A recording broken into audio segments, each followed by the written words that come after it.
This program features live coverage of an African safari and may include animal kills and carcasses. Viewer discretion is advised.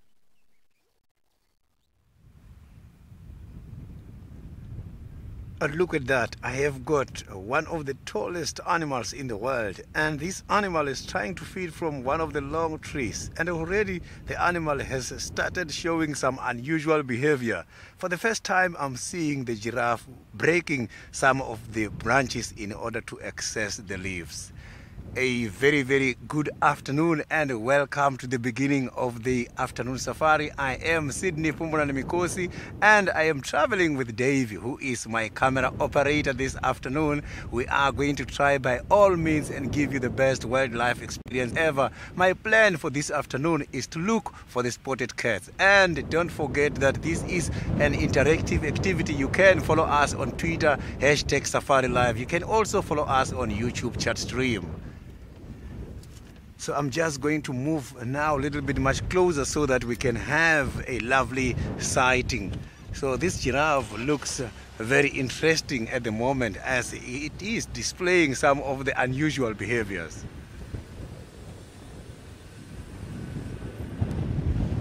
So he's just walking by himself. I cannot see other giraffes here because mostly giraffes, you find them in a group of giraffes together. It is called a corps of giraffes. You can also call it a kindergarten of giraffes. Look at that. This is a lovely sighting. So these animals can grow very tall.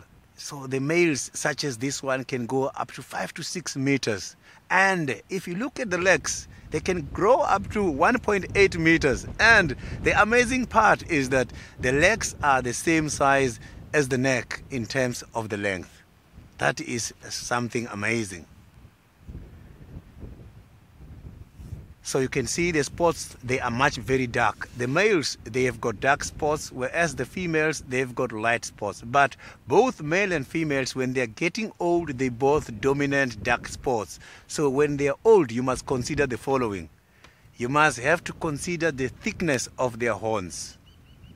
So if you look now, this one, by looking at the horns, you can see that this is a male. The horns, they look very much thick. So the females have got thin horns, and the females, they've got hairs on top of their horns, whereas the males don't have hairs on top of their horns. In fact, the giraffe doesn't have horns. What we are seeing there, it is something which is called an oxycone. An oxycone is just a bone and a skin, and a horn is something which is consisted of a bone and a keratin.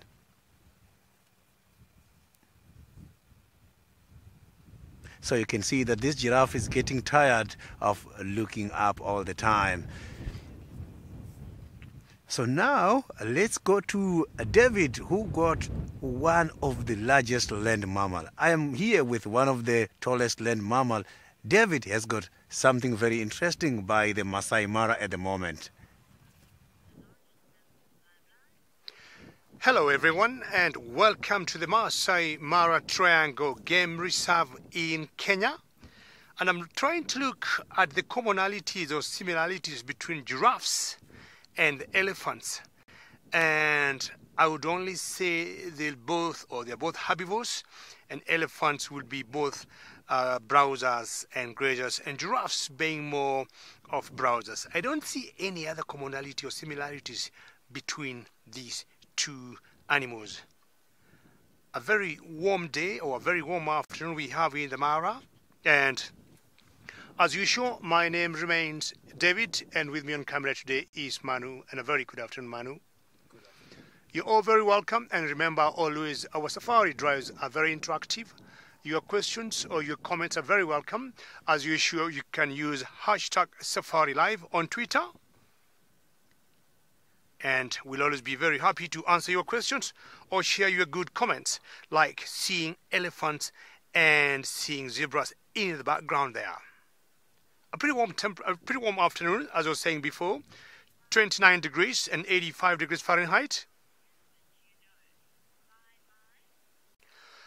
But I would say the oldest elephants I know that lived, or I know that still live, could be about 60 years or 65 years of old. I think that was your question. That's a female just walking across there. And very majestic walking through the savannah. Very good. I think the oldest elephant I have known that I would say is still alive is in a national park in Kenya called Amboseli National Park. And I think she's about 66 years of age. 66 years of age. And the average age or lifespan of elephants is about 65. So going 66 towards 70 is pretty not bad. We have always compared ages of elis or elephants to that of human beings. To me, it feels a bit cold, as much as about 29 degrees or 85 degrees Fahrenheit, because these elephants would always give us an indication when it's very hot, when they keep flopping their ears. But you notice it's just walking, picking some either leaves or plants on the ground there. Those two are around that termite mound, and being around termite mound, it shows that particular area of that mound, it's very healthy. You notice the grass is much greener, and the same case to this cow and her calf on another termite mound. And if you look carefully, the grass is much greener than the rest of the neighboring area, because termites do a pretty good job when they leave. Well, apart from myself and Sydney, there's another gentleman who would like to say hello to all of you.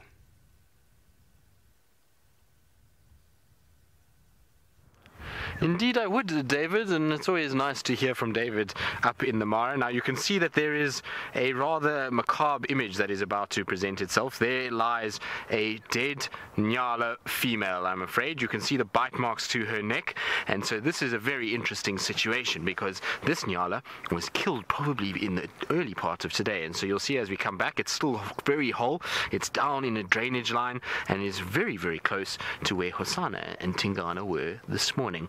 My name is Tristan, as David mentioned. On camera I've got Senzo, and it is a very warm welcome to all of you this afternoon. I hope that you're going to really enjoy your afternoon. It promises to be an epic one because this kill was made by Tandi. This is not a kill for Tingana and Hosana, and that tree on the other side of where I am over there, so that one that's tall over there, that is where Hosana and Tingana are.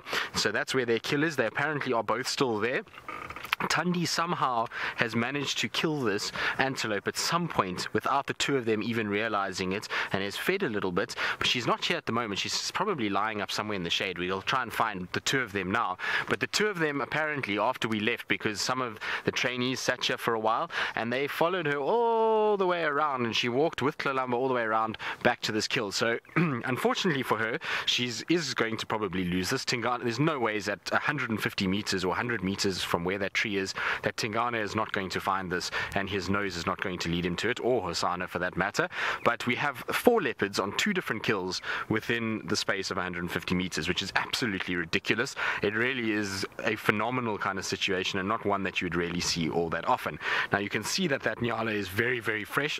So for those of you that are squeamish, it's probably a good time to look away. But if we go in onto the meat itself, you'll notice that the meat is still a very bright red color. Now we've had a lot of wind over the past few days, and that would have dried that out very quickly if it had been an older carcass. So that was killed during, I think, well, Brent reckons that it was during the day today. It could have been early hours of this morning before Tingana arrived at that kill, and Tandi, when she bumped into these 2 boys, was actually coming back towards her kill and just bumped the 2 boys, and that's why maybe Tlalamba ran off. But either way, it was killed early hours of this morning or even during the course of the day today between the 2 safaris.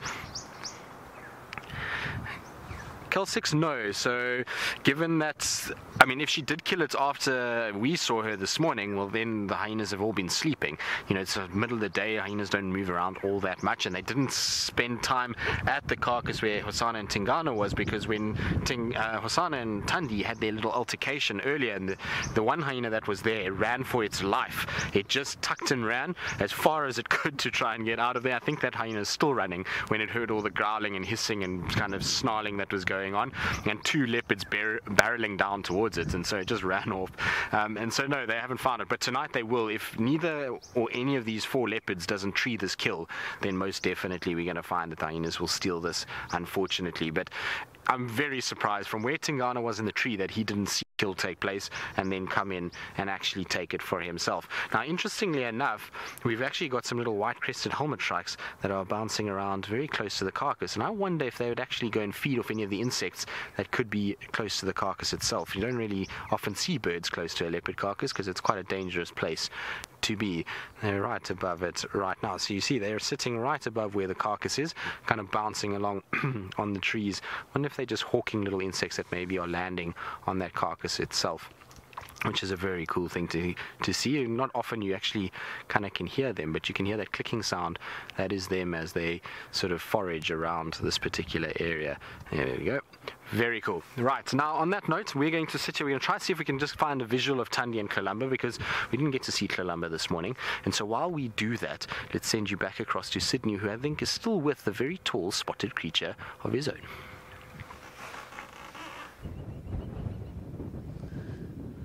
Look at that, I'm still here with the giraffe, and I just heard Tristan was enjoying a lovely sighting with a helmet shrike. Those kind of birds can be very much interesting, and there is a very interesting Venda traditional story to do with them.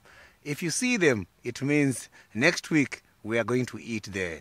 So it means it's a sign to eat and drink. So getting back to the giraffe, you can see that this giraffe is now moved to another big tree. Now the giraffe is under one of the marula tree, which is also recovering at the moment. So it's quite very difficult to see the giraffe now because he's using the shade from the very same tree. So he's eating the shade at the same time. So this animal was just ruminating while standing there. It was very interesting to see the giraffe taking back food from the mouth.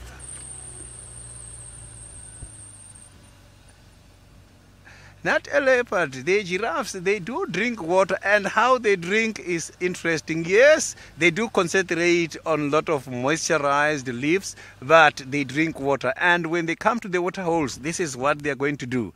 They go and they must have to bend the legs, go down and get water. After that, there's a procedure they must have to follow. They must have to shake the neck. When they're shaking the neck is when they're opening the valves. Before they go down for drinking, they must have to make sure that all the valves, they are blocked so that the blood doesn't flow to the brain. Otherwise, if the blood flows to the brain, the giraffe is going to lose the life.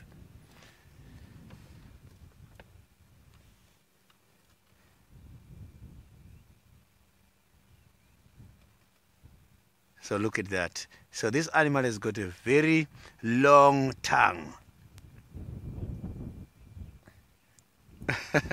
Rosalind, that tongue has got about 7 neck bones which are there in order to support them when they are feeding, so they never get tired. And they use again the very same necks for fighting purposes. So in other words, these kind of necks, they are very well adapted to face up and for them in order to strangle the others when they are fighting for the females as well.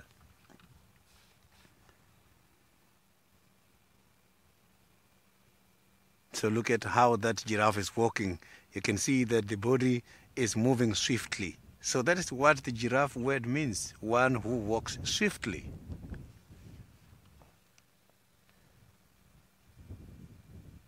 So this giraffe is just moving very quickly from one tree to the next, which is now giving us a proof that these trees, they have got some substances they are using in order to chase these animals. So now, let's see, the giraffe doesn't have wings to fly, but David by the Masai Mara has got a flying bird on the ground at the moment. Let's see what species he's got.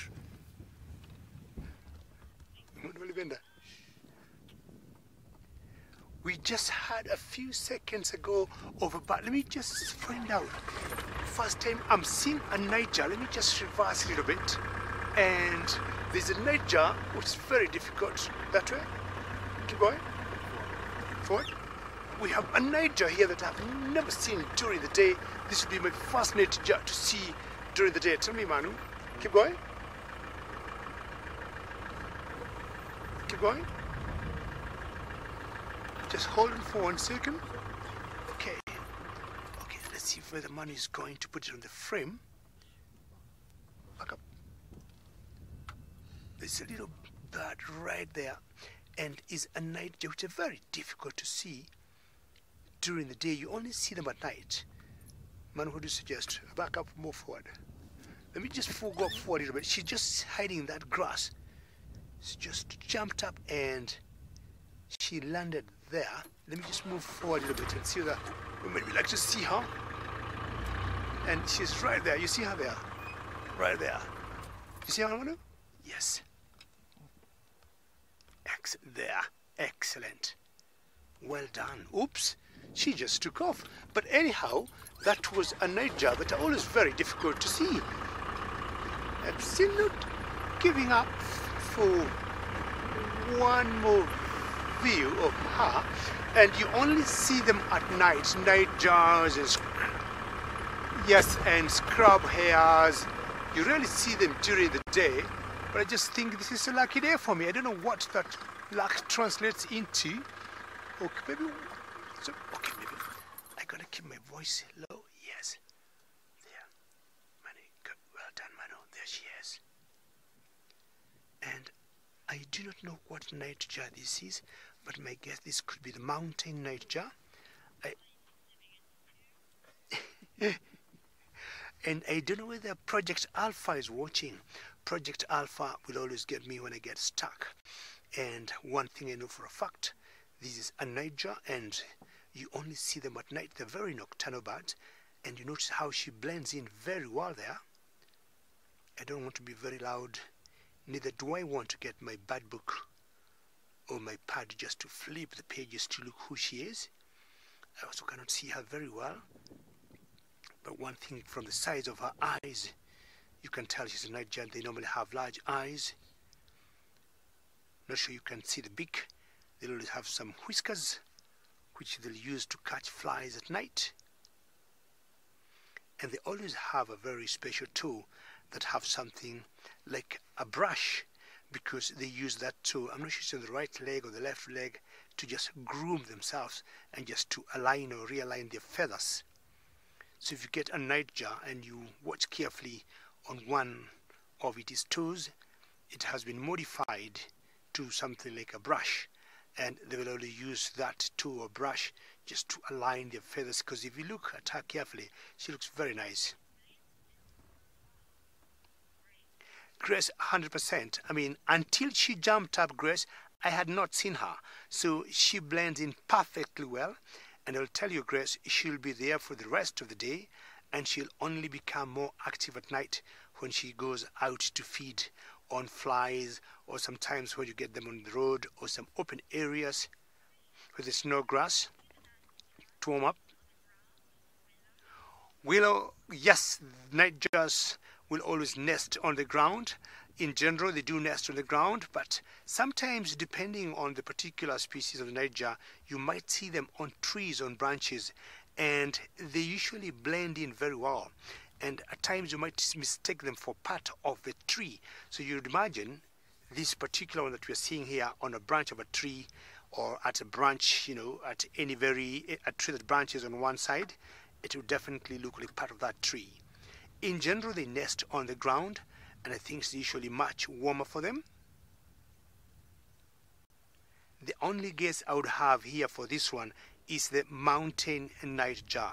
Not 100% sure, but I'm just guessing this could be the mountain nightjar. Apart from that one feather that doesn't look very kept, if you look at her carefully, everything looks very streamlined. I'm walking back to very many years. Very good. I'll be more than happy, Casti, if all of you viewers could just tell me who you think she is, but I've given you the most important clue. James Richards, Jumbo, and how are you? And always a pleasure to hear your name. And yeah, it could be a swamp nightjar. Very, very good guess. After this, because I don't want to be very loud, I don't want to keep flipping my book, my bird's book. I will look, but yes, James Richard, it could be a possibility. I was saying earlier, I am trying to walk back to the very many years I saw a nightjar during the day, and that year is not coming.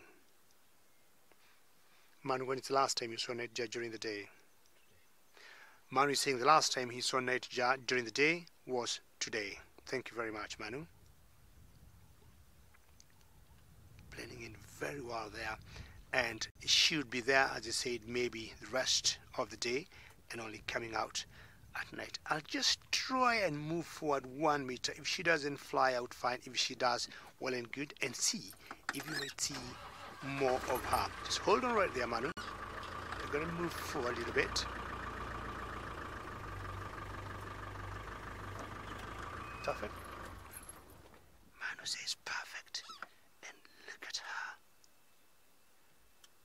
James Richard, does this help? So you can see the big eye on her, and then look on the whiskers I was talking about. Yes, Casa says this is awesome. And for me, it's pretty good because at night when we see them, you know, using the infrared. To see them during the day in natural light, I think it's pretty special. So it could be the swamp nightjar. James Richard could be right. Could be the mountain nightjar. What conspicuously you can see is the big eye and the whiskers I was talking about. If you look on the beak, so you'll see sometimes at night. Very good, Manu, thank you very much. They'll fly opening the mouth.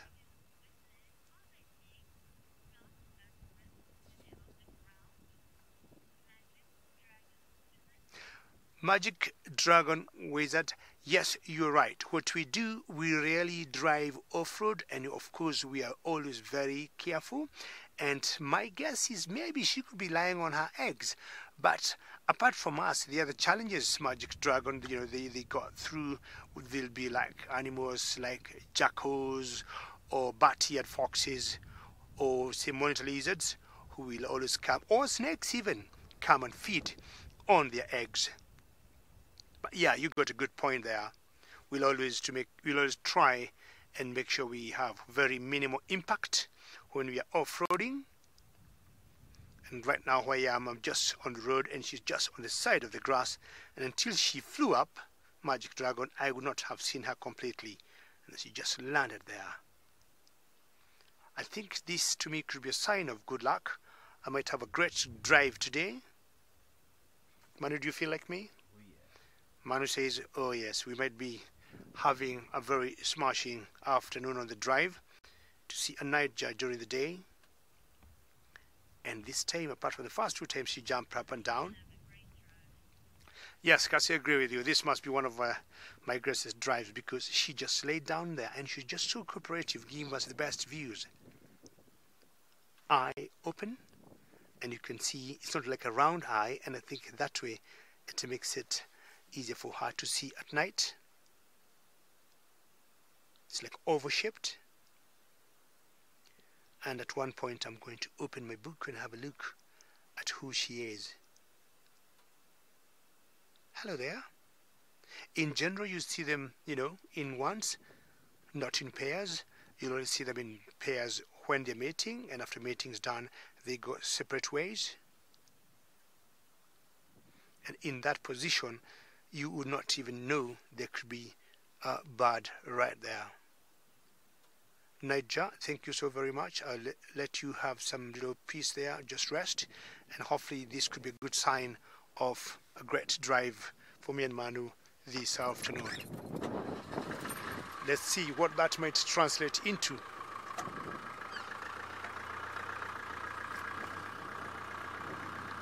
How exciting. Some of these birds, like the water thickney, nightjars, owls, even at night when we see them, they're always on the move. But to see that like during the day, and she stayed there for us, that was pretty special. And I would really want to thank her. Excellent. Just driving now slowly. Trying to... My big plan today is to look for lions. Yesterday I saw the sausage tree pride, and I'm hoping I'll be able to see them today. And I do that. I think my other brother is in a tree, maybe, James?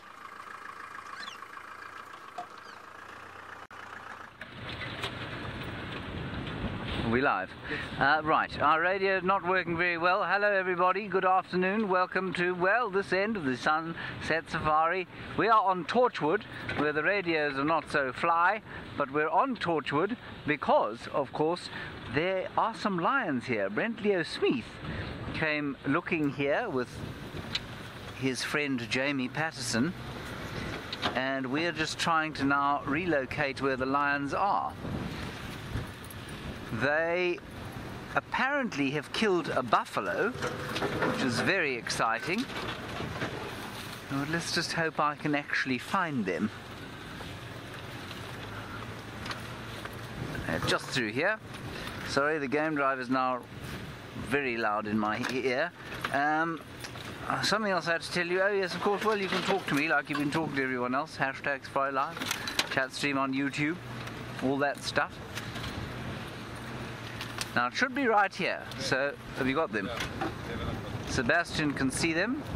There are lions. There is a lion. There are lions. Many.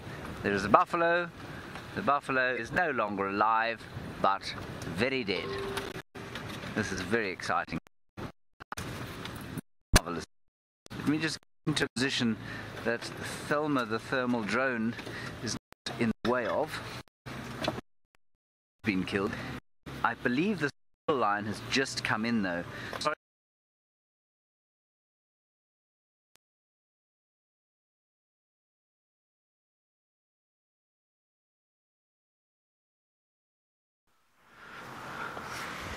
Well, unfortunately, it sounds like James has got a few little gremlins there. Hopefully, he'll get.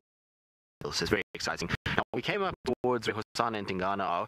But one, to show Sydney where it is, and two, to see if Tanya and Kalamba might be hanging around with the two boys. Unfortunately, she's not here, neither is the cub, so it's just Hosana that's lying here. Tingana's still in the tree. We're going to probably, in all likelihood, just quickly sort of hand this off to Sydney. I was just coming up here in case the two of them might be hanging around with the two boys and almost just trying to kind of distract them somewhat to be able to sort of keep them away from their kill. Oh, bless you. Did you have a big sneeze? He's such another story, this. Now, he's so busy sleeping, he hasn't even noticed that there's an impala right here that he could potentially hunt. So just behind me over there is an impala that is really kind of not really in any way knowing that these leopards are here. It's a bit nervous because the wind is blowing so much, but if he actually just lifted his head and looked in that direction, he would spot that there's an impala there. Of course, if he killed it, he would end up not having anything because Tingana is going to steal it. So, you know, I suppose it doesn't really kind of work for them, and I'm 99% sure that Tundi is going to lose a kill to one of these two boys this afternoon or this evening.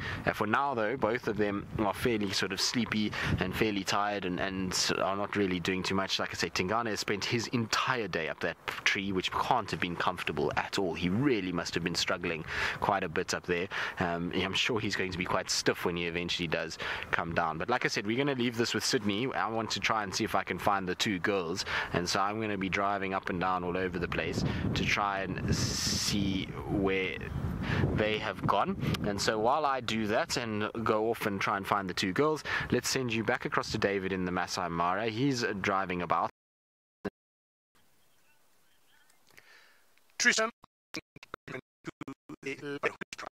and saying go try to be surprised. Well, talking of Tandy, talking of predators, I think the night jar might have brought us the good luck or the good omen I was talking about, and we have been lucky to get the sausage tree pride. This is the sausage tree pride, and this is one of the males in that coalition that roams around the sausage tree pride. Of course, males do not belong to pride, but they belong to a coalition. But before long, Manu is going to show you the females that we saw, or I saw a few seconds ago, flicking their tails under some bush of orange-leafed croton. And when I'm talking about the sausage tree pride, I'm talking about the females. Definitely the males do not form the pride. But now, if you look on the paw of this one gentleman here, or this guy, you can see it full of flies and blood. That definitely says there's a crime scene around, and I'm not sure what time, but they brought down a wildebeest. I'll be trying to identify who this exactly is. tree right in there.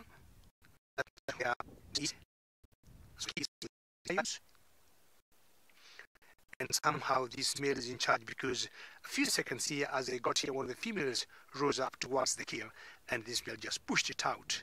And you can see he must have been digging into it.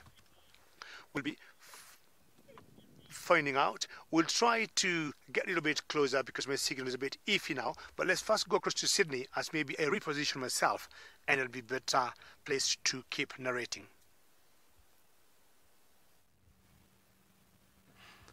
Look at that. I have got a very brave impala trying to charge a leopard. Now decided to run away, and she charged that leopard few times, and the leopard was just not interested to entertain it. So that was a very brave impala. She was just alarming and coming closer and charging, and decided to run away. You can see right next to me I have got a very much relaxed cat. This is Hosanna. He is not on a mood of hunting, as that impala was not that very far away from where Hosanna is at the moment.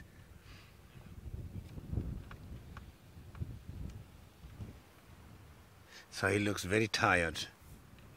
Maybe he's got something in the stomach. I just have to see nicely if he's going to change the position. We might be able to see if the stomach is full or not. Maybe that will be one of the reasons why he did not entertain the impalas much close.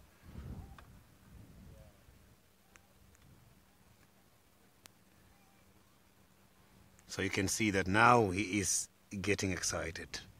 So you can see that he does things at his own time. He doesn't want to be guided by the impala's interest. Now you can see that he is interested on something. Maybe it's the very same impala, or else he have spotted something else.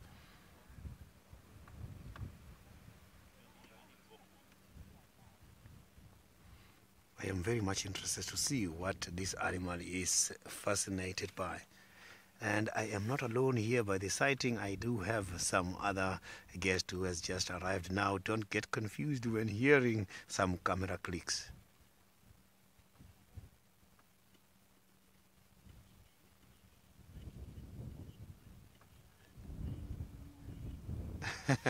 James, the cats, they've got to sleep much of their times because of the following. One, look at what it's doing now. So it's showing you now it has been very much hot and is trying to cool the brain temperature in the head. So these cats, they spend much of their time sleeping because they've got to give their digestive system much time after eating something. But apart from that, animals such as cats, they are much more active between dawn and dusk. So these animals, when they wake up between dawn and dusk, they must have to be energetic and strong enough for hunting activities. So you can see that if these animals are not relaxing much more during the day, chances of them to catch something during the night, they are going to be very much slim. So you can see that Hosanna is now moving much more deep. Maybe he's just looking for some shade. So I'm just going to reposition now and see if we can have a better sighting from a different angle. So I can see now he is slowly moving down towards the old drainage.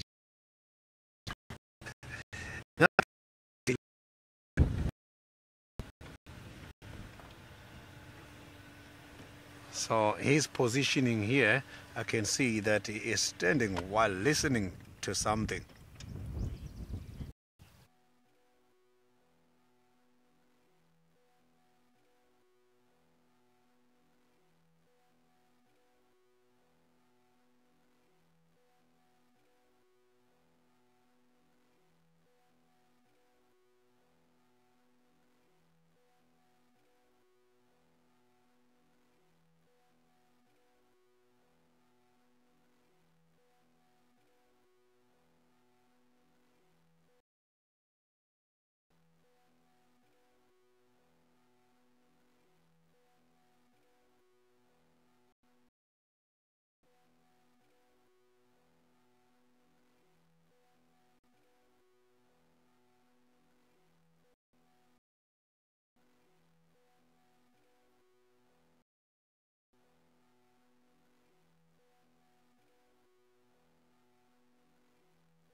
You can see that Hosanna is now very much relaxed, and my apologies for the inconveniences due to the lack of internet earlier. I am still here live with Hosanna. I can see that Hosanna is not doing anything. We are going to have some time with Hosanna. Maybe somewhere around here we might also be lucky with Tingana, as we heard earlier that they were all two together in the same area.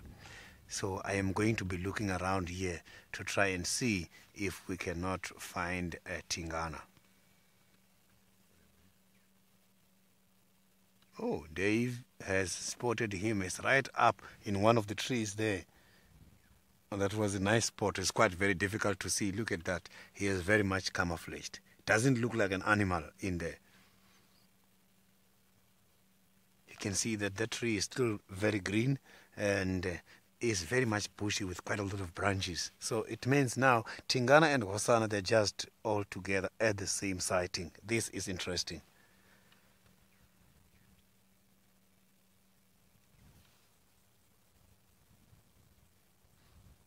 So it seems like Tingana is not having something up by the tree there. I'm not seeing anything, unless maybe it's hidden because of too much branches. So you can see that Hosanna, so you can see that Hosanna is just waiting, and every time Hosanna is waiting like this is when there is a kill nearby which has been taken down by him, and Tingana arrived to come and take over. Maybe somewhere up by this tree is where the food is hidden.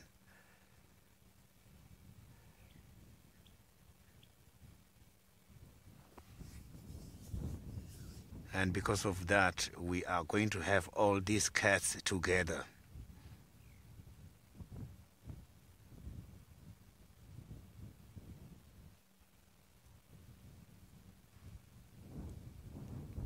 I wanted to see what exactly is happening, but it's not moving at all.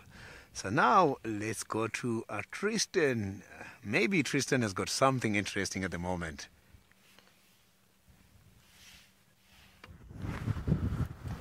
I do indeed. We've got something that we haven't seen in a couple of days, but are slowly making their way back. You can see just ahead of me is a small group of buffalo bulls. Now I wonder if these are not buffalo bulls that were potentially chased by the Nkuhuma pride all the way from Torchwood to here, because they are just slowly kind of creeping their way along, and we haven't seen any signs of buffalo. But if the Nkuhumas have grabbed one, maybe these guys are ones that have kind of run off from that area. But nice kind of side or big dugger boys that are all together.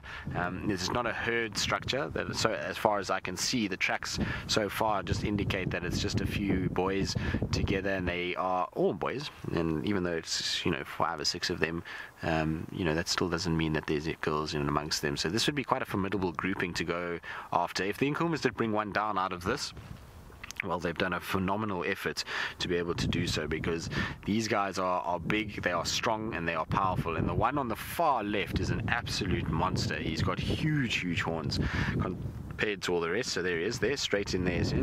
Look at the size of that guy's horns. Really big. I mean, that must be probably, I would say, close to 1 meter from one sort of curl to the other. They are huge horns, and it's so nice to see these guys back again. While it obviously makes kind of bushwalk and those things a little bit more dangerous, it really is nice to have them back around. We've really missed them, and hopefully their kind of presence in this area is going to mean that the lions are going to spend a lot more time in and around Djuma than what they have over the last little bit. Now you'll notice most of them are grazing at the moment, and they will be very excited because in amongst these sort of dry thickets there's actually green grass that is starting to sprout up, and so it's very difficult to see. But maybe if Senzo comes quite close to the vehicle, there's a little patch just on the right hand side here, so somewhere in there, Senz, you'll see that there's actually some green grass that is coming out between the sort of clump. Now straight in from there, and now down a little bit, there we go. So you see the greenery that's in amongst that dry brown grass. Now for buffalo, that is exactly what they're looking for. They really need that kind of green lush new growth, and that's from the little bit of rain we've had. That's now starting to come through, and that's what they'll be targeting. So the days of browsing and eating dry horrible grass are almost over. They're now going to be able to start eating nice greenery that you see there. So they'll be very happy animals, and you'll find they're going to walk along and just heads down and feed. The thing thing is, though, is because this wind is blowing as heavily as it is, all the animals are a little bit on edge. They're all kind of watching and stopping and looking, and it's really kind of difficult conditions for these guys to be able to survive. They unfortunately have got to deal with this wind gusting like this, and it's going to hide the predator's noise when they're moving, as well as their scent. If a predator is downwind from these guys, they are going to have absolutely no idea because of how strong this wind is blowing. And so it's a predator's dream, the kind of conditions that we've got today, and it's probably why there's ended up with 3 different carcasses spread across the area. So the lions have got a carcass and 4 different leopards on a carcass, is because of weather that we're having. Rosalind, most definitely, in many recorded cases of buffalo killing lions. It's not something that doesn't happen. I've personally seen 2 different lions that have been killed by buffalo. The one was an adult female that was completely disemboweled by a buffalo. Its horn got stuck between its legs, and he just threw her, and as he threw her, he kind of ripped through her stomach and killed her like that, which was really quite something. So not a nice thing to see at all. But yes, buffalo do kill lions. It does happen. You often find old, sick lions do get hurt from time to time, and they will get, unfortunately, kind of maimed by buffalo, and also lion cubs. So if buffalo find little lion cubs hidden, they'll trample and kill them. So they are very dangerous to lions. Even though lions hunt them regularly, there is a lot of danger that is involved when hunting one of these guys. You can imagine those horns can do some serious damage if you're on the receiving end of them. Now, you'll see that they're slowly kind of drifting away from us. I think they're going to be heading over the boundary. We're right close near the Buffelshoek boundary. We just came around Hyena Road to try and kind of see if we can find Thandi and Tlalamba, and so while we do that, it sends you back up towards David in the Mara, and I think he is with some lions, and I'm pretty sure they wouldn't mind being latched onto the back end of these guys as a potential meal. Well, once in a while we have seen sometimes prey fighting back, and not once we have seen buffaloes trying to go for the lions, or hyenas, which would be chasing them or trying to bring them down. Now, I doubt this would happen to this particular male lion here, which shows all the signs of being mighty and strong, and you can see how he is panting, having eaten not sure how many pounds or kilos of that wildebeest that's not very far from where he is.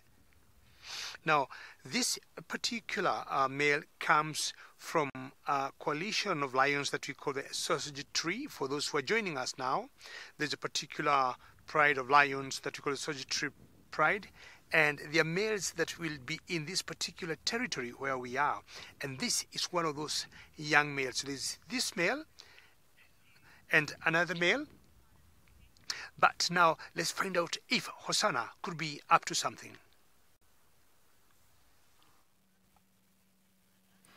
Look at that. I have got Hosanna now trying to stalk one of the hyenas who has just arrived in the area, and he's so very much camouflaged and he's just flat. The hyena is just in front of him, less than 15 meters away from Hosanna. Anything can happen at any time here now.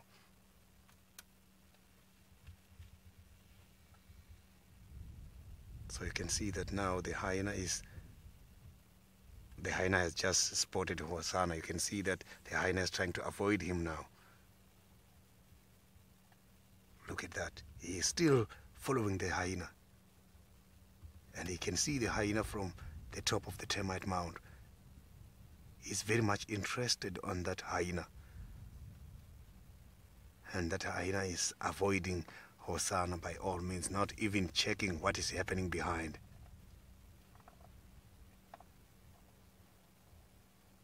So you can see that now Hosanna is going in between the branches, and he is using his spots in order to camouflage. But now the hyena is looking back, and Hosanna has just stopped. When the hyena is moving is when Hosanna is also taking a move. So I'm going to just keep following and see what is going to happen here. So maybe we might be lucky and see them chasing each other. So it seems like Hosanna is building quite a lot of strength now in order to defend himself against these hyenas. So it seems like he gave up now, because I can see he's just now looking at the hyenas, which is now going away.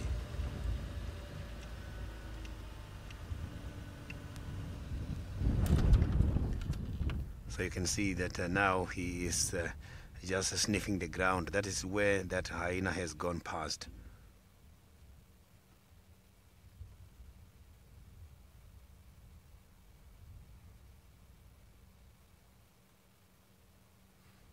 So look at that. So it is very much rare to see these kind of cats challenging the hyenas, whereas there is no food. They are not competing for anything. The food is high up by the tree with Tingana, who is now feeding at the moment.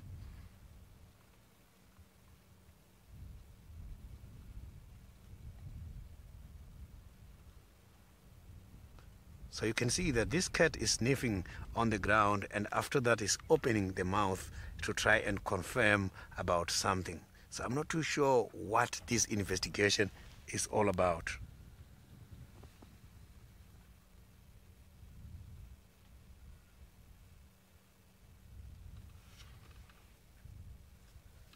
So I can hear quite a lot of bones breaking from the tree behind me, which is where Tingana is. What I'm going to do now is that I am going to leave Hosana and go back so that we can see Tingana, who is feeding at the moment. From where I am, I'm just hearing quite a lot of bones crashing from the impala, which has been caught by Hosana earlier on.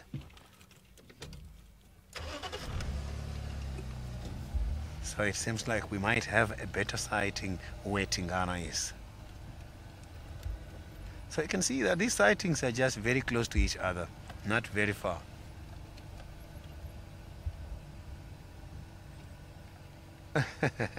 Because these kind of animals, the cats, mostly, if you can check, they don't really eat these hyenas.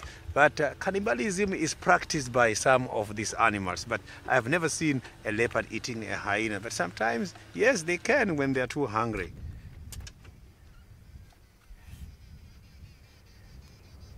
So you can see that there is some meat we can see from here, which is much more red, but it's very much difficult to see the actual animal. You can see that things are happening there.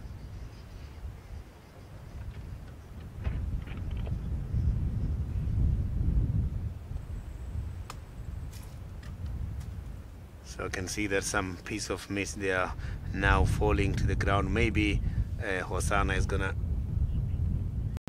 get something at the moment. So I can see that now Hosana is making his way back, and while Hosana is making his way back, let's go to the Masai Mara and see what David is having at the moment. It seems like David is enjoying something. Well, leopards could do anything at any time, and especially when it cools off. That will not be the case with the lions, and our male here is still looking very snoozy, just enjoying the sleep, apart from the flies that we see on his front right paw, which are happy trying to digest or eat the blood that is left on his paw there. But he doesn't seem very concerned by that. So I was talking earlier that this coalition, or the lionesses around here, we'll call them the sausage tree pride of lions or lionesses. The reason for that, the particular trees here in the Mara that we call the sausage trees, those trees are very iconic, just like the thorn trees. And we have followed this pride for a very long time.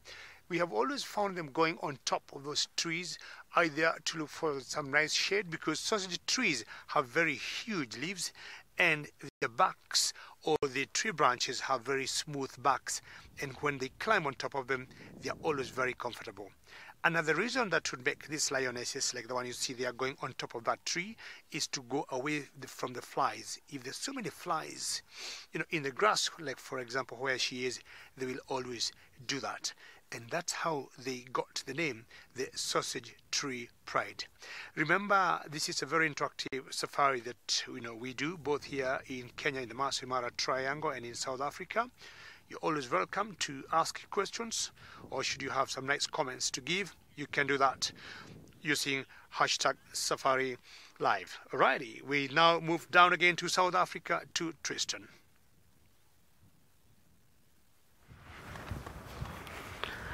Indeed, and you can see little Tlalamba is feeding off the carcass with much glee and relish. So where she was just now when we came here, I have absolutely no idea. We couldn't find her at all. Don't know where Mom is. Can't see her sitting here. I'm sure she's watching from a distance somewhere in the shade, just making sure that this one is safe. The problem is with Tingana and Hosana where they are, they will be attracting hyenas because of the smell of that carcass up on that ridge. As they start to come down this side, they might move in this way if Hosana chases them, and they might then steal this. So this little one is eating quite a bit. I'm sure Tandi's not far, but I'm hoping that she'll be able to get down and hoist this kill long before hyenas arrive, because otherwise she's going to lose out. But little Tlalamba looks so small in comparison to seeing the boys.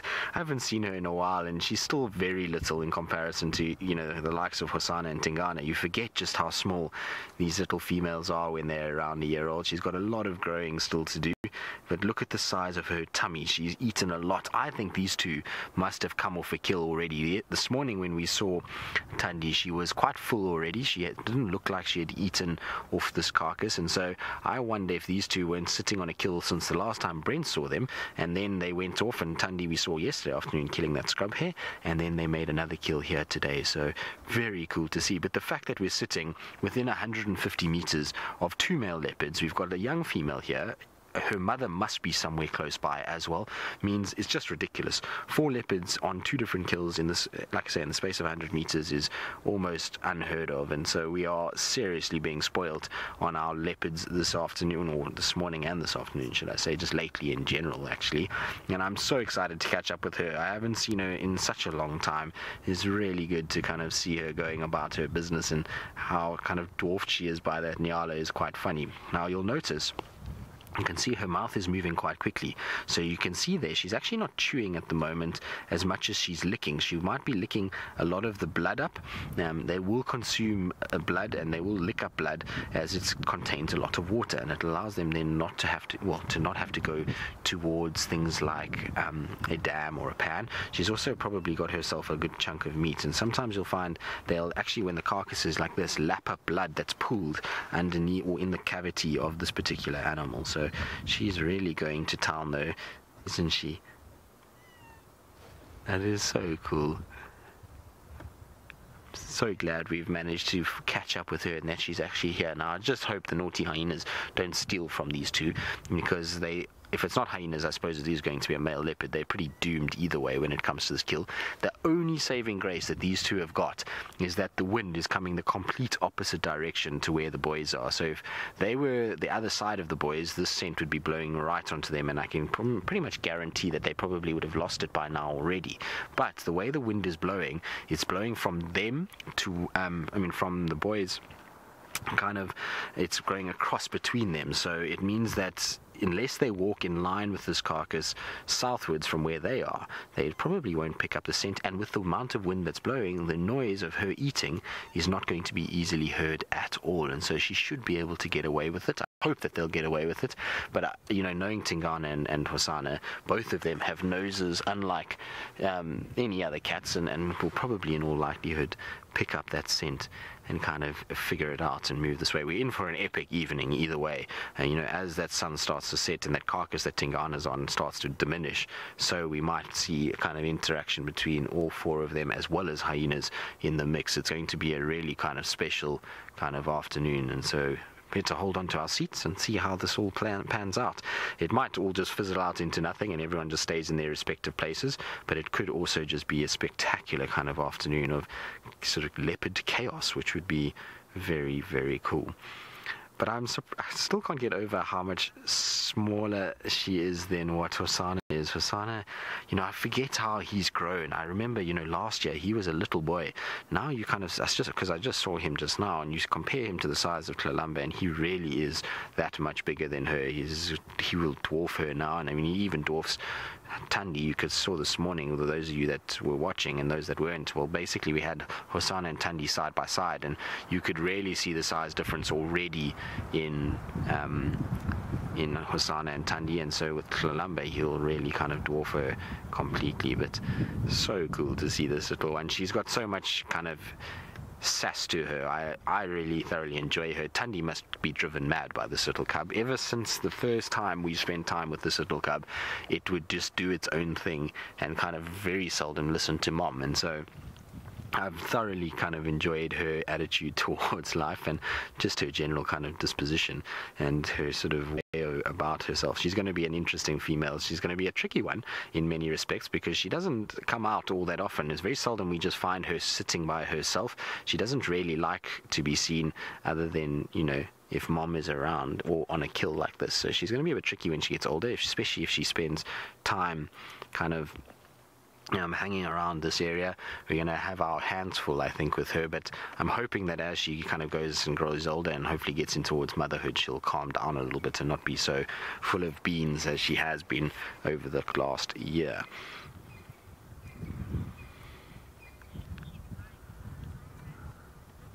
At all, theoretically, yes. I mean, she should be going for liver and you know, kidneys and heart and those kind of things.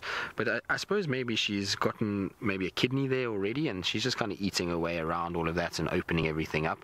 Whatever she's got, she's thoroughly enjoying. So I can't see nicely what it is exactly that she's got. She might even be eating a fetus, you know that, which would be a bit kind of macabre, I know. So you never know what's really inside there. That stomach cavity hasn't really been opened properly. You can see a bit of the intestines has been pulled out and a bit of the stomach has been exposed, but there's still a lot kind of going on inside there. You see she's actually opening the cavity as we speak, and so I wouldn't be surprised she's still getting towards the liver and towards, you know, the heart and all of those kind of internal organs that are so tasty. So she'll get there. And the problem is her belly's already full, so it's going to take her quite some time before she actually is able to eat much of that meal. I mean, she's not exactly skinny, so she's going to not be able to eat that much, and I doubt Tandi's very skinny either. I'm pretty sure Tandi has got a fairly full belly as well. Brent agreed with me. So actually what happened this morning is that we kind of traded with Brent and the trainees, and they came out and they followed, or just sat and watched as everything played out in the hope that, you know, everybody would sort of settle, and then managed to follow Tandi down here and find her with this kill. So, you know, between everybody it was a real team effort to be able to find this carcass. It was kind of just a long vigil that took place from when we saw Tandi on this morning's safari all the way till now. Somebody has kind of been with these cats, which has been quite something to be able to spend that much time, and that just goes to show that sometimes it's rewarded if you just kind of put a bit more effort in to be able to see these things. So like I say, the entire SafariLive team, or guiding team particularly, spent time out today to try and kind of keep these sightings for all of us, which is always good. You can see she's every now and then she's got that instinct down pat, where every now and then she just stops, listens around, kind of makes sure that she's not being crept up on by a male or hyenas or lions or anything like that, and that's going to stand her in good stead, particularly in conditions like this, because it must be very difficult to hear what's going on. Right, well, we're going to sit with little Tlalamba. We're going to figure out where Tandi is. While we do that, though, we're going to send you across all the way to the Masai Mara with David, and apparently he's got some very snoozy sausages who I'm sure are replicating Tandi. I was having the leopard there with Tristan, which is much more active than my lioness here, which is just flicking, you know, her ear and not doing much. Very typical for lionesses or lions just to sleep. And you see both of them there are just flat out sleeping, just like the male. And this explains what I've always said, that it's not only the males. People have said, you know, like when you say kings of the jungle and males because they sleep for so very many hours. But for me, it's both males and females. Now, this particular pride, or the male around here, they got a kill here of a wildebeest that they have hidden very well in that particular bush that you see there. If you look in that slight opening, there's something dark on the inner side, and this bush is what you call the orange leaf croton. There's a wildebeest there. That's the kill. I'm sure could have been, you know, they brought one down during midday.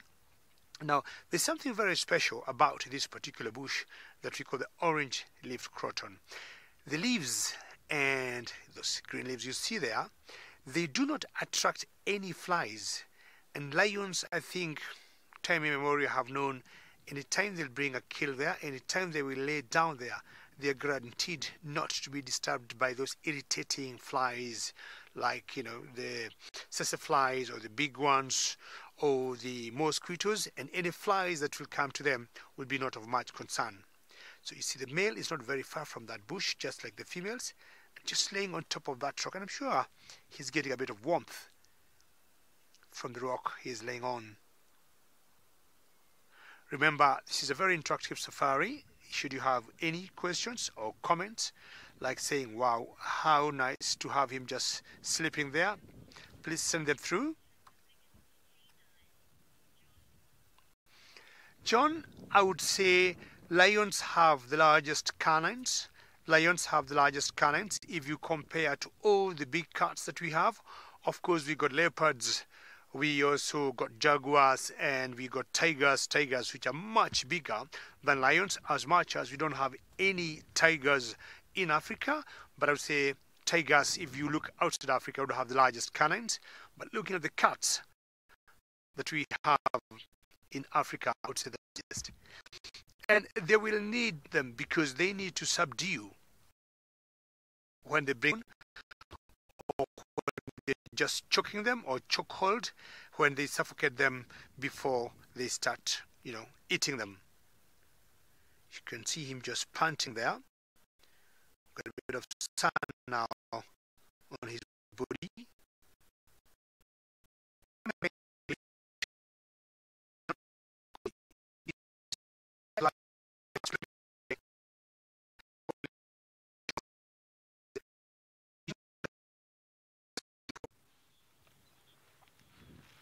Sorry about that crash cut, everybody. We do seem to have some signal issues. Well, these are not the Nkuhuma Pride, as you can see. That is Hosana.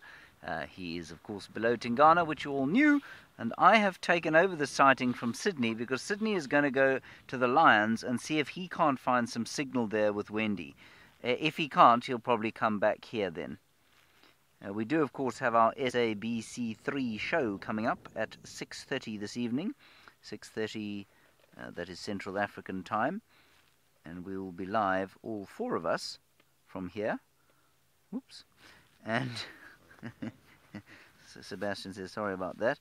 And so we need to try and maximize what we have. Tristan's obviously very stable with Tandi and Talamba.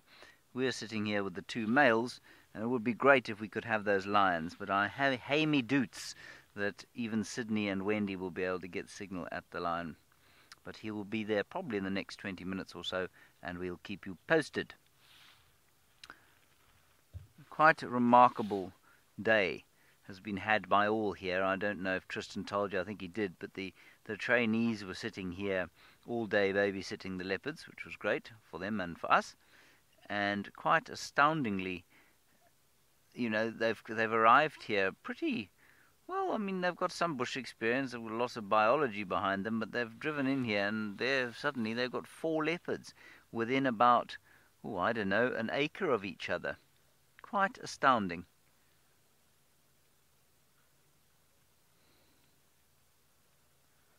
It's a pretty good turnout.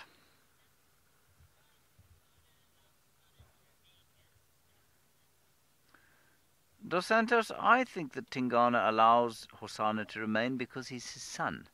Now, obviously that's not a particularly detailed answer. What I mean by that is that he doesn't feel a threat from Hosana. That's one of the reasons. The other reason, of course, is that Hosana is a young male and is not showing too much in the way of territorial behavior. He is doing that sort of marking behavior, or what people have called marking. He hasn't called yet. He's still a bit young for that, obviously. But, you know, I think that marking behavior, that spraying of bushes, inaccurate as it often is just part of growing up. It's, you know, it's like, I'm trying to think of an equivalent human example. When a boy hits puberty and starts to become a man, he does some things that men might do. You know, he tries to shave and cuts himself. He what else can I say that a boy does that a man will do a lot more of? He becomes slightly more aggressive.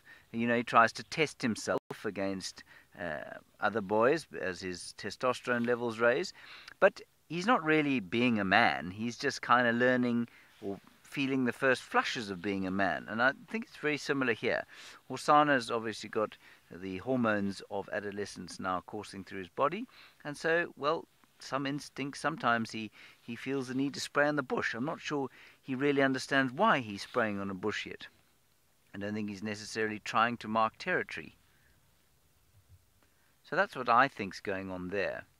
But the other thing about relatedness here, and I don't think that this is conscious at all, I think it's entirely unconscious, but even if Hosana was to mate with a leopardess in his father's territory, his father would still be passing on his genes indirectly. And that's why there is this tolerance amongst related animals that may be, especially male animals, that may otherwise be in conflict. So that's my answer, Dos Santos. Might be entirely rubbish. It's all based entirely on conjecture. And a bit of reading, but mainly conjecture. Tristan is just across this rather deep river.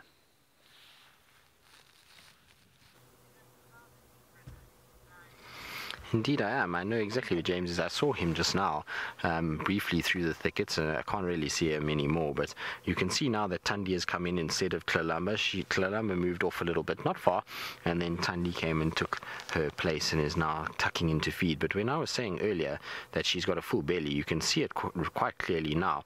If you look at the size of that tummy in comparison to, how much has actually been eaten, they've definitely come off a really decent meal in the last little bit. What have you seen, girl? I'm sure she's very nervous of the boys arriving in this area. Now, Senzo, can you come to the tree right next to us? Because while there is a leopard there, there's also a very cool little lizard that's cruising right next to us. It's very, very close. There it is. It looks like a little bushveld lizard that we've got. And straight in, straight in, straight in, straight in. There it is, in the middle, over there. Slightly up a bit. There we go, straight. There we go. You can see the camouflage that these little guys have got. Isn't that cool? So you'll often find them, these particular ones, moving around in areas like this where they're able to go up onto small trees like a tambuti tree, and they can kind of camouflage and go into the cracks underneath the bark and hide out there. But very cool to see. I know there's a leopard around, but sometimes you've got to look at the smaller things that are around you too. It's always nice to have kind of up-close views of lizards, because generally we see them from so far that we don't really get to see much about them. And it's always good when there's one that is very close, and I mean that is as close as you could ever get towards a lizard on a vehicle. I mean, it's probably less than a meter from where I'm sitting right now, and there it goes up the tree. I'm pretty sure it's going to go and try and find a little hideout spot to stay nice and safe. Yes, be careful, there's two lizards around, two leopards around, and particularly Tlalamba, who will chase little lizards. I'm pretty sure she does all the time, and has probably unfortunately taken quite a few of these guys. Anyway, Tanya's still feeding. She's still quite alert at the moment. I'm hoping... Yes, it does look like a bit of its tail was kind of all disappeared, or it's just got a bit of a new tail. It's grown after it lost it. They often find that certain lizards do lose their tails as part of their defense mechanism, so the tail drops off and stays wiggling, and it allows them to move off while the predator is preoccupied with a wiggly tail. Now, Tandi won't have that ability, so when something like Aina arrives today, she's not going to be able to do that. Instead, she's going to have to use all her strength to try and drag it up a tree. And I honestly don't see any really nice trees for her that are going to be easily climbable and easy for her to put this carcass. I'm very surprised to see that she hasn't dragged it to a bit of a different spot where maybe it's a little bit more hidden or, out of the way. But for now, she's kind of, there's a lot of trees around. You might be thinking I'm absolutely mad because you can see trees all over the place, but they're all straight stem tambutis with very few nice comfortable V's for this carcass to actually hang in. So I would be very surprised if she sort of picked any of these. They're not ideal trees for her to hang. There might actually be one towards the back end that she might be able to get into. But you see, look at how she's kind of licking in the sort of bottom part of that carcass. So not only will she be getting a bit of meat, but she's also licking up all that pooling blood that's settling in that area. And like I said before, if you're a little squeamish, it's probably not the best time to look. You know, leopards, when they feed, particularly on a new carcass like this, you can often see a lot of kind of blood coming out of the carcass, as well as, you know, a lot of the internal organs. But well done, girl. How you have managed this, I'm not quite sure. She's somehow managed to bring this down without the attention of both the boys. Crystal, depends. I mean, I've seen aggressive males and aggressive females. I must be honest, more aggressive females than males, but it depends on their upbringing and where they come from and their experiences. Females obviously have a lot more to lose than a male leopard in terms of, you know, male can often just run away and move off, whereas a female leopard, she's often got cubs, which means that she's got to be able to try and kind of look after those cubs, and that causes her to be a lot more kind of defensive of her area and make sure that she is constantly on the sort of offensive if she's trying to defend those cubs and try and keep their, you know, whatever predator is at bay. Now, Senzo says he can spot the little baby. Oh, the fetus is in there. There we go. So that's exactly what Senzo is trying to say. Now, I was looking at the thing. I was saying that this Nyala might be pregnant, and I'm sorry if you are now squeamish. You nearly need to look away now, because that is a little baby Nyala that hasn't been born and is quite well developed. It's already got its stripes, and that's what she's busy pulling out. And I said it earlier that it looked like that stomach was very big, and I'm afraid there is a little baby Nyala. Now, it's always very, very sad to see these things. As much as it's great for our leopards to feed, it's very, very kind of difficult when you have to watch them feed off little unborn animals. It's never a very pleasant thing at all. And, you know, it's unfortunately part of life, and we're going to see a lot of it over the next couple months, you know, as the impalas and nyalas and many of the animals gear up to have their babies in time for summer. So you sort of start to kind of see these sights, and I believe a lot of you are saying, oh no, I know it's not very pleasant at all. It's not something that any of us really like to look at, especially a little baby as well formed as that, you know, that is kind of got fur, it's got its stripes already, so never nice at all. But it is nature, and it is the way things can go. And yes, because she can hoist that. I would imagine it would be quite interesting to see if little Columba tries to hoist that. It would be maybe a good learning sort of curve for her to be able to hoist that little Nyala fetus up. Now, I wonder, maybe this Nyala was actually prepping to give birth, because that little fetus is very well formed. It is big, big, big, big, and I wonder if maybe that's why this Nyala was in here, is she was ready to kind of give birth and be able to, you know, and maybe that's why she was on her own, and Thandi was able to find her kind of in this little gully, because I doubt that Thandi dragged this carcass too much. It doesn't look like it was dragged very far at all, and so, shame. Yeah, it's always tough, like I say. It's never nice to see a tiny little baby animal like that. But it is nature, like I say, and it is part and parcel of life out here, as you know, it's one of those things that unfortunately does happen. Right, now, while we sit here and watch this rather sort of dark scene unfold, let's send you back across to David up in the Mara, who's got a lot more of a happy moment as he sits with the sausage sheep pride as they rest in the beautiful, beautiful Masai Mara. Well, it's very true, Tristan. What would happen, or why I respect the wilderness, animals will always kill for a purpose. They'll always kill to feed themselves. And for that reason, that's how nature is meant to be. In the meantime, I am just enjoying the sunset or the sun going down, because my lions are still very flat. But I'm sure as it cools off, they're going to wake up, they rise and shine. But in the meantime, just watch that sunset. And how beautiful to see sunset in the savannah or in the Mara Triangle. In the backgrounds there, you see that escarpment, and that is the escarpment that forms one of the arms of the Mara Triangle, for those of us who are joining us now or have never been with us before.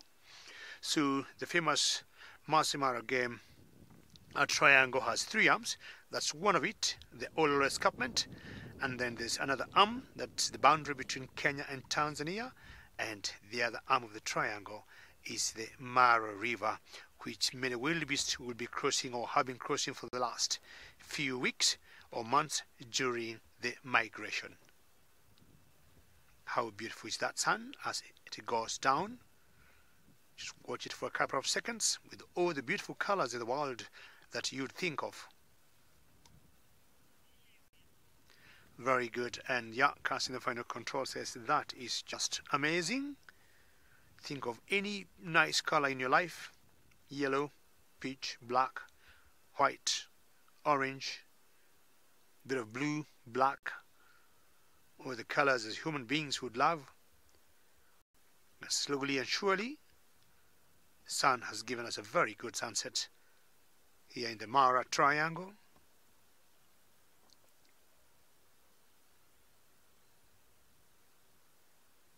Some clouds hanging up there, definitely an indication of no rain. The last few days we've been having rains almost every afternoon. We have gone to the onset of the short rains in Kenya. Very good job, Manu.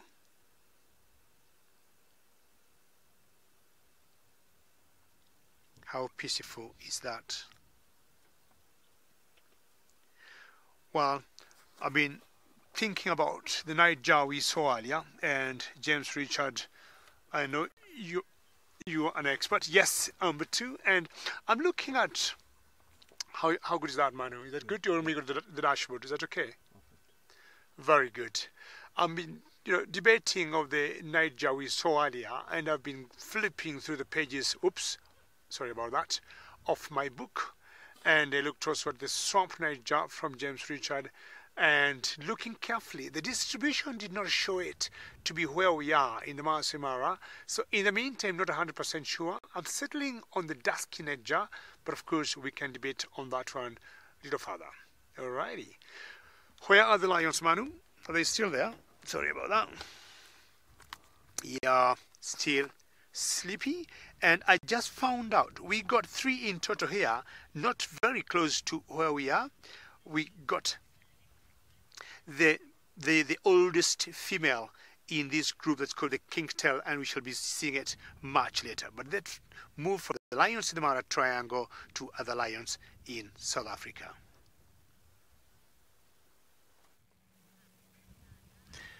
So you can see that I've got a great sighting. At the moment, I have got the Unkuhumas, and these Unkuhumas are not just alone. They are together with one of the avokas. They are feeding on a buffalo at the moment. So I think a buffalo is a very good size animal for this kind of a group to feed on.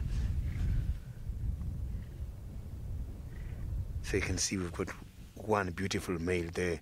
So his head is just in the buffalo. So everything still looks fresh, but it seems like these animals are too fast to finish this buffalo. So there's quite a lot of growling at the moment. So there's quite a lot of intra-specific competition, a competition which involves the same kind of species.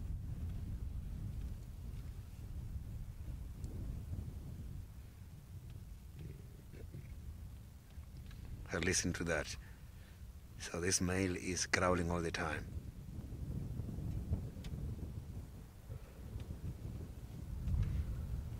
So you can see that there is one female with some kind of a mange.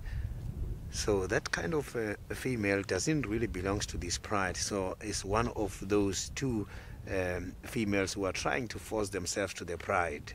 So this is something very rare, because normally a pride of the lions, the membership doesn't change. It only changes when there's a death or when there's a born of a cub. But here we can see that there is some other females that are coming from outside. But it seems like these females are not really welcomed, because every time they try to avoid them.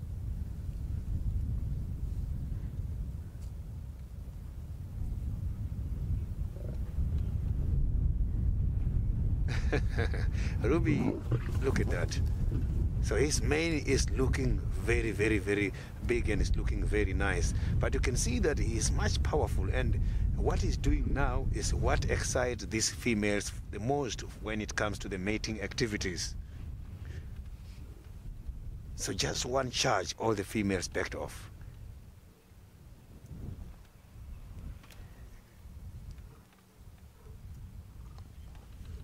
Look at that. This is quite a very beautiful male.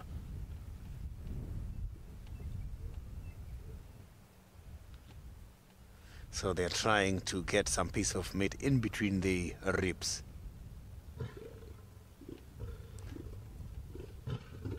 So you can see these two are charging each other. There's quite a lot of wind, but I can hear the animal growling.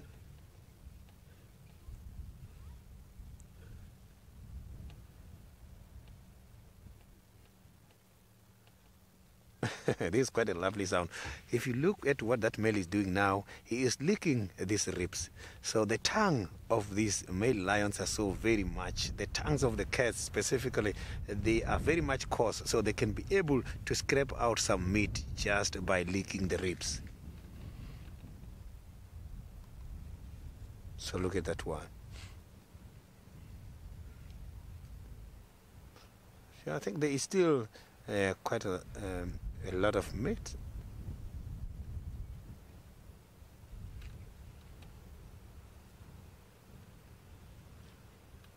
So you can see that the one that is feeding on the left looks like a female, and there is a very big male much more on the right.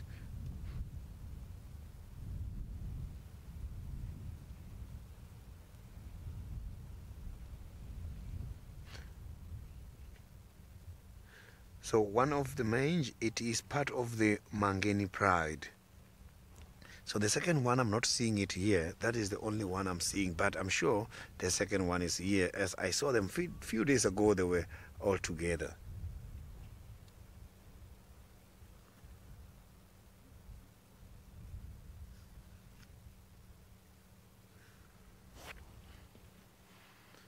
So you can see there's quite a lot of dragging at the moment, and the unkuhumas are not feeding at the moment.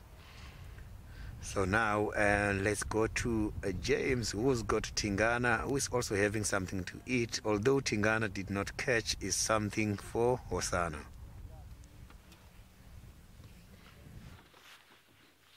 Well, he's dropped a little piece of something for poor little Hosana, who is now eating what looks to be the radius and ulna of an impala. That's all he's got. So you can imagine not a lot of flesh on the foreleg of an impala cow, or ewe, sorry, impala ewe. I think that's what he dropped. And Hosana, the, well, should we say ever patient? I suppose he is very patient, you know. He's very good-natured most of the time. So the ever-patient Hosana has now got a little bit of Sunday tea. Not much, though, not enough. And obviously some of it he doesn't really like. He's trying to spit it out. How Tingana has managed to sit up in that beastly uncomfortable tree all day long, stuffing his belly, which must be beastly full right now, I just don't know. I think it's very impressive.